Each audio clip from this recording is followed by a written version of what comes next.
tenemos una mesa de entrevista, debate, diálogo muy interesante. Yo les digo las rebeldes con causa. Ellas son legisladoras hasta ahora y vamos a ver después qué. Me da mucho gusto recibir a Lorena Villavicencio de Morena, Claudia Pastor del PRI, Verónica Juárez del PRD, Laura Rojas del PAN y Marta Tagle de Movimiento Ciudadano. Bienvenidas, rebeldes. Muchas gracias. Oigan, yo digo rebeldes con causa porque vamos a hablar de muchas de las causas que han abanderado las mujeres, por cierto, en el primer Congreso paritario en la historia de nuestro país. Pero antes que nada, que ninguna se reelige, ninguna se reeligió. Somos rebeldes. A ver, empecemos por ahí. ¿Cómo es posible que, pues con propuestas importantes, con voces también incluso discordantes en sus propias bancadas, no continúen en este equilibrio tan importante que se requiere tanto al exterior como al interior de sus partidos? ¿O será por eso mismo? A ver, ¿quién? Yo creo que hay que hacer una diferenciación. Sí. Hay algunas de nosotras que sí buscamos la reelección y que no tuvimos las condiciones para lograr la reelección. Sin embargo, hay otras compañeras que ni siquiera fueron valoradas para la posibilidad de ser reelectas. Creo que lo que nos distingue a las mujeres que estamos aquí sentadas, efectivamente que somos mujeres rebeldes, abiertamente rebeldes, pero que defendemos el pensamiento propio como un elemento fundamental que tiene que llegar a convertirse en la norma de la política en este país. ¿Y esa rebeldía es parte de que hoy no estén así muy alineadas en la reelección? No sé, a ver, platícame, va, Claudia. A mí me gustaría mucho decir que la reelección finalmente es una primera vez que se pone frente a los votantes. Nos hizo falta la construcción de la legislación secundaria en materia de reelección, porque si la reelección la entendemos como la profesionalización del servicio parlamentario, entonces los objetivos que debían de justificar los partidos políticos es participaciones en tribuna, defensa, asistencia, combate, iniciativas, puntos de acuerdo. Sin embargo, esa legislación secundaria aún no existe para que pudiéramos ser valoradas objetivamente. Yo estoy segura. También con sociedad civil, o sea, abanderamiento de causas. Efectivamente, creo que cualquiera de las agendas que tenemos nosotros no están en una legislación secundaria que obligara a los partidos políticos a dar elementos objetivos. Pero no quiero decir discrecionales, quiero decir que no fueran arbitrarios en la selección. Y creo que las mujeres que estamos aquí representamos por lo menos, y por decir de alguna manera muy humilde, representamos objetivos reales, claros, que pueden agendar demandas de la sociedad. Pero yo sí creo, respondiendo tu pregunta, en que sí hay casos en los que efectivamente no se pudo considerar a estas mujeres y a otras a que fueran, por ejemplo, en las listas plurinominales, que eso es muy importante, en donde los partidos hubieran podido garantizar la participación de mujeres que en esta legislatura su participación, su trabajo, su profesionalismo está aprobado a partir de lo que hemos realizado. Entonces me parece que ahí es un pendiente que se tiene de cómo no dejar solo a las burocracias partidarias la definición de quienes sí pueden participar. Yo creo que totalmente. Este es un primer ejercicio de reelección y creo que sí tiene que servir, como en cualquier legislación, para ir evaluando su implementación. Y yo creo que no se cumplió el objetivo de, varias de nosotros fuimos senadoras, de cuando aprobamos esta reforma, y yo sí creo que se tiene que entender, en primer lugar, que la reelección sí es un derecho del legislador, que en ese momento es legislador, de presentarse, y que por otro lado es un derecho del electorado darle la oportunidad de si sigue o no sigue. Pero lo que vimos en esta ocasión es que siguieron siendo los liderazgos de los partidos políticos quienes, honestamente sí fue una decisión, en el caso del PAN, de lógicas internas, pero no fue de cara a la ciudadanía, ni fue de cara a valorar trayectorias, capacidades, resultados, etcétera. Entonces, y no hubo ninguna justificación de por qué es, al menos pública, ¿no? O sea, por supuesto tenemos historias internas todas, pero al menos no hubo ninguna justificación ni método que avalara las decisiones de quienes los partidos sí postularon para la reelección y quiénes no. Y por qué sí, por qué no. Y eso se tiene que revisar sin duda. Se tiene que revisar y además, Marta, tú fuiste ahí muy puntual desde un principio también a través de las redes, diciendo que no respondía a esos objetivos que comentabas, Laura, de quienes como senadoras aprobaron esta reelección. De por sí, el tema de la reelección siempre es con pinzas, hay muchos temas a favor, en contra, se aprueba, pero luego se queda así, totalmente abierta, sin reglas de juego. ¿Qué pasó? Un partido, no un derecho de Exacto. Derecho de partido, no de la ciudadanía. De hecho, o sea, nos educaron a todos con el sufragio efectivo, Sí. no reelección, y había mucha resistencia, sigue habiendo resistencias para el tema de la reelección, pero fue la ciudadanía quien promovió en la reforma del 2014 el tema de la reelección para legisladores, también como un ejercicio de rendición de cuentas, es decir, que el electorado pueda calificar a sus legisladores, hicieron un buen trabajo, si estuvieron cercanos, si representaron los intereses de la ciudadanía, porque al final de cuentas, en especial los diputados representan a la ciudadanía, y si tú representas esos intereses, la ciudadanía te puede volver a votar a favor o en contra. Pero la forma en la que quedó diseñada, porque la crítica que he tenido es que varios de estos mecanismos de participación ciudadana están diseñados para seguir manteniendo el control. El control es que te obligan a que te mantengas una disciplina más bien con los partidos. Y no solamente en el tema de la reelección, porque creo que todas las que estamos acá, además podemos hablar de otras posiciones dentro de la Cámara. Todas las que estamos acá tuvimos que lidiar mucho para poder ser coordinadoras de un grupo parlamentario, para ser presidentas de la mesa directiva, para participar en la tribuna, Presidir comisiones. ¿Y cómo se participa ahí? Es como por grupo parlamentario. ¿Quién y los decide? coordinadores dicen quiénes los suben. coordinadores. Deciden los coordinadores. O sea, no es yo tengo algo importante que decir sobre mí. Pero de ahí parte de la rebeldía de las que estamos acá. Porque con independencia de las agendas que se aprobaran desde la Junta de Coordinación Política, de lo que definieran los coordinadores y demás, estas mujeres que ves aquí estuvimos de manera permanente en la tribuna presentando reservas, buscando todas las alternativas para poder participar en eso. Ganamos el debate las mujeres. Eso te lo puedo decir. Lo que nos falta es que las mujeres tomemos las decisiones en este país y se tomen las decisiones en la propia Cámara, porque todo se concentra en una Junta de Coordinación Política, que hay que decir que quien jugó un papel fundamental fue Verónica desde la para nuestras iniciativas. A ver, con el empuje de todas. Miren, qué importante lo que están diciendo, porque siempre decimos, qué maravilla que tenemos el primer Congreso Paritario, que sí lo es, por supuesto, y qué maravilla que además, teniendo el primer Congreso Paritario, dimos pasos adelante para que esto empiece a permear en los gobiernos. En la iniciativa privada ni hablamos.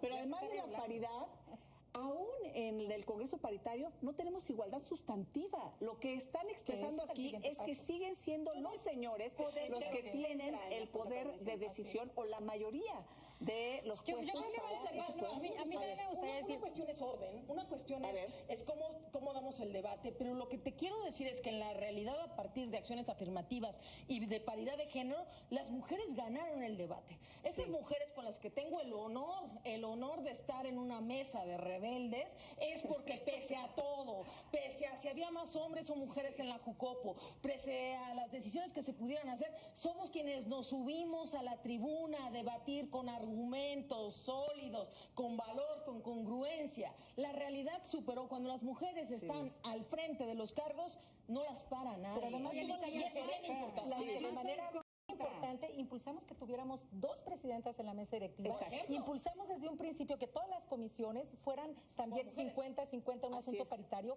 y que aquellas comisiones relevantes, por decirlo de alguna forma, también fueran presididas por mujeres. Y eso es sustancial. Impulsamos un grupo de igualdad sustantiva que aquí con la presencia de Laura. No, bueno, Eso es bien importante. Y la agenda, Elisa. la agenda, a ver. La agenda. ¿Y cómo te fue presidiendo? Platícanos. Bueno, la presidencia merita otro programa que me invite, que nos invites, porque fue toda una aventura. ¿Te sentiste en algún momento discriminada para poder llegar o ya estando ahí? Mira, sin duda fue sin duda fue un reto poder llegar a ser presidenta de la Cámara desde ganar, digamos, la nominación de mi grupo parlamentario para ser presidenta de la Cámara, por supuesto la elección que fue una telenovela, esa elección. Ay, luego nos la platican, ¿eh? Junto a la telenovela, pero todos nuestros votos. sí, y Lore también ayudó, varios compañeros de Morena como Lore y otros ayudaron. Pero sí, yo fíjate, esa fotografía que fuertes declaraciones, pero no se la voy a perdonar a Porfirio Muñoz Ledo nunca. Sí. O sea, esa primera foto donde... ¿Te acuerdas que te abraza así como... Sí, o sea, yo trato de abrazarlo afectivamente como en un símbolo de ya hacemos las paces a lo que sigue, y entonces él me jala. Sí. Y todos los medios al otro día fue... O sea, había 1000 fotos y sacaron esa, y fue súper sexista, y la verdad es que yo al otro día, de verdad, me sentía súper mal. Pero tú muy bien, Laura. Sí, bueno, pero eso obviamente no se lo hubiera hecho un hombre a otro hombre, evidentemente no lo hubiera agarrado así. Sí. Pero fue muy sexista eso. Y bueno, y miles de cosas más que pasaron. A ver, de las miles de cosas, yo vi que Lorena por acá me dijo y condicionada. A ver, pero ¿por qué, Lorena? ¿Por qué? A mí me parece que la Cámara de Diputados también manifiesta todavía el retraso democrático que tenemos, no solamente el tema sexista, sino hay un retraso democrático. Le correspondía evidentemente al PAN como segunda fuerza que ellos eligieran libremente quien querían que los presidiera. Y en este caso, la propuesta era Laura. Y hubo quienes en Morena cuestionaban que Laura no pudiera ser la presidenta porque había firmado una acción de inconstitucionalidad en todo su derecho como diputada. Eso fue antes, ¿no? Fue una controversia. Fueron los amparos en contra de la desaparición de las estancias infantiles. Pero ahí hay un tema, Lore. No se hubiera cuestionado. Eso se discutió al interior de Morena. Y me condicionaron desvestirme.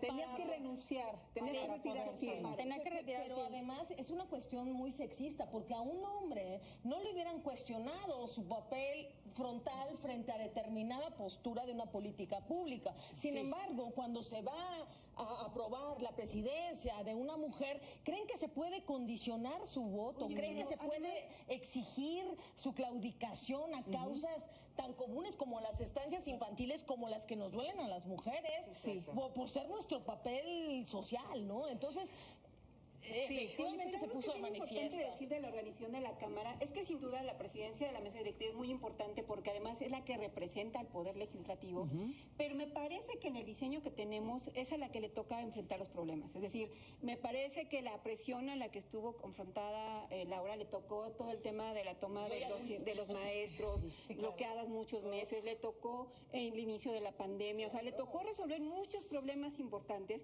y entonces a la mesa directiva les tocan los problemas y a la Jocopo es la que al final de cuentas toma decisiones políticas.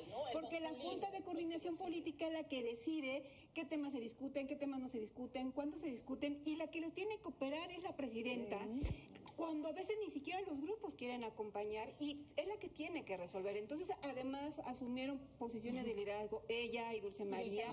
Y con enfrente todos los grupos parlamentarios y los coordinadores son los que tienen el poder. Hay que destacar algo que me parece importante. Más allá de que efectivamente tenemos que avanzar para que las mujeres seamos las que tomemos las decisiones, avanzamos muchísimo porque se generó una gran iniciativa por parte de Laura como presidenta de la Cámara y conformamos un grupo que se llamó Igualdad Sustantiva.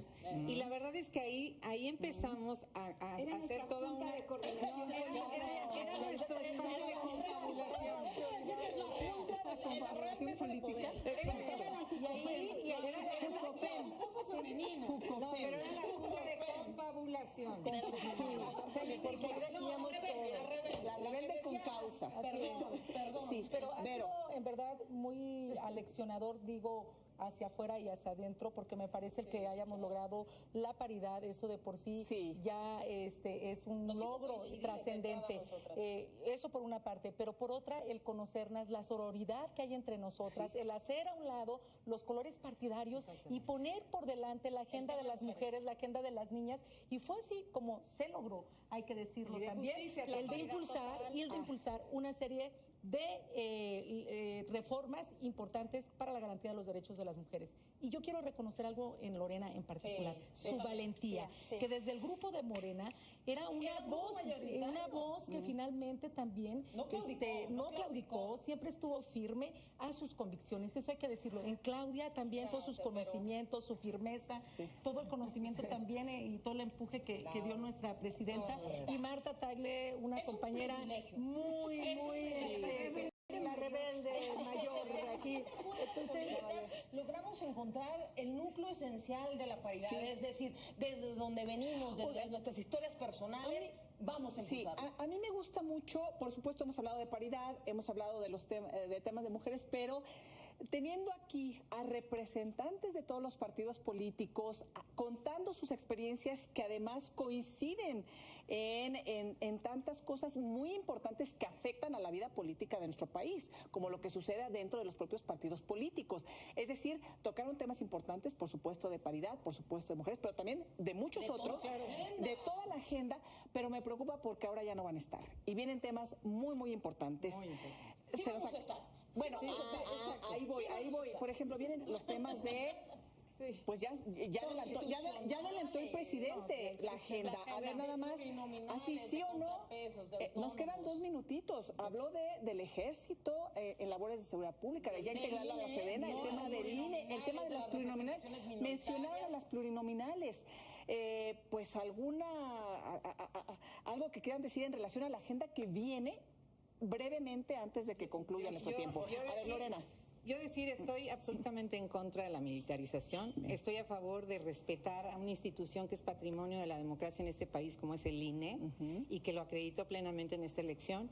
Y obviamente también de mantener la representación proporcional. Es muy importante, es la representación de las minorías y la democracia necesariamente tiene que reconocerlo. Hay temas de mujeres fundamentales, sistema de cuidados, y bueno, otros derechos que todavía no se han reconocido. Bueno, desde la voz de una legisladora de Morena, a ver, desde el PRI, desde la voz del PRI queremos decir... Claudia, lo que tú digas, porque bueno, sí, por ejemplo, me llama la atención, Lorena, en Morena, pues no coincides con estas propuestas que se quieren presentar desde la Presidencia de la República, tú dices no desde Morena. Desde la voz de Claudia te puedo decir que es indispensable en la historia de la humanidad la teoría de los contrapesos. Es absolutamente equivocado la concentración del poder porque degenera en autoritarismo. De ahí nuestra absoluta convicción por defender desde la trinchera que estemos. Si no estamos en el legislativo, estaremos en la sociedad, estaremos en las causas de la sociedad civil, estaremos de donde estemos,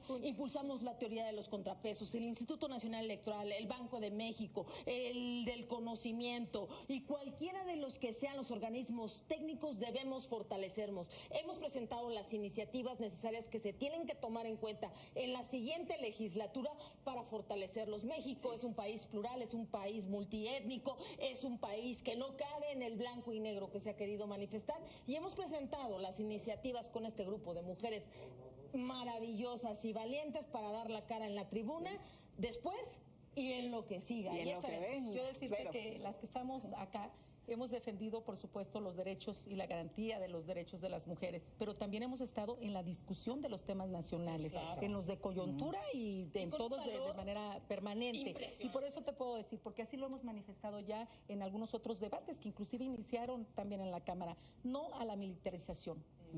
Fortalecimiento a los órganos autónomos y de manera particular al Instituto Nacional Electoral. Y respeto al voto ciudadano que se ve reflejado, cada voto, en las plurinominales. Esa va a ser la lucha que también impulsará el PRD y que desde la trinchera en la que tu servidor está, también lo haré de esa forma. Pues por lo pronto coinciden Lorena, Claudia. Verónica. Derechos de las minorías. Laura. No, o sea, el PAN y yo en lo personal estamos exactamente en la misma línea y yo creo que aquí la alianza PAN, PRI, PRD, va a tener también una presión muy importante para mantenerse cohesionada de cara precisamente a este anuncio que ha hecho el presidente de estas 3 reformas constitucionales que yo creo que no deberíamos de apoyar de ninguna manera. Particularmente el tema de la militarización, pues recordar que yo presenté la controversia constitucional en contra del acuerdo que despliega las Fuerzas Armadas no porque esté en contra.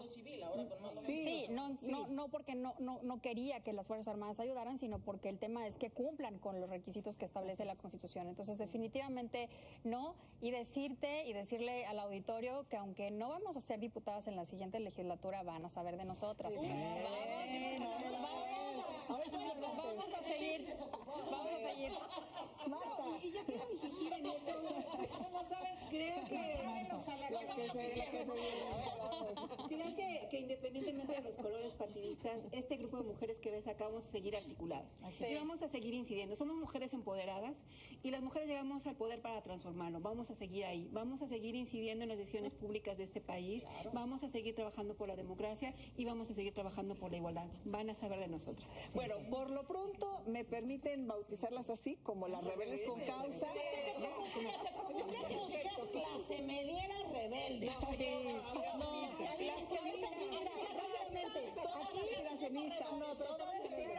Aspiracionistas, resistencialistas, insistencialistas, pero sobre todo rebeldes. Con causa. Claro. Oye, y en donde se podrán integrar muchísimas más, porque también, por supuesto, yo las he visto en su actuar, entonces tenía muchas ganas de tener esta charla, esta mesa, y además sabiendo que no continúan en la legislatura y que es una lástima, es una pérdida, creo yo, para el propio Congreso, pero sé que vienen otras cosas. ¿Algún previo que nos puedan dar? No sé, o ya tienen algo medio planeado, o veremos. O lo dejamos en un grupo. Sí, pero te prometemos darte la primicia a ti si nos haces el espacio. Sí, ya quedamos. Aquí ya nos bautizaste, así que aquí nos vamos a ver. Así es. Aquí Bautizadas con las rebeldes con causa. Y por lo pronto les agradezco que hayan estado con nosotros y los espero mañana en este espacio de noticias. Hasta entonces, buenas noches. Claro, vamos por todo. Muy bien.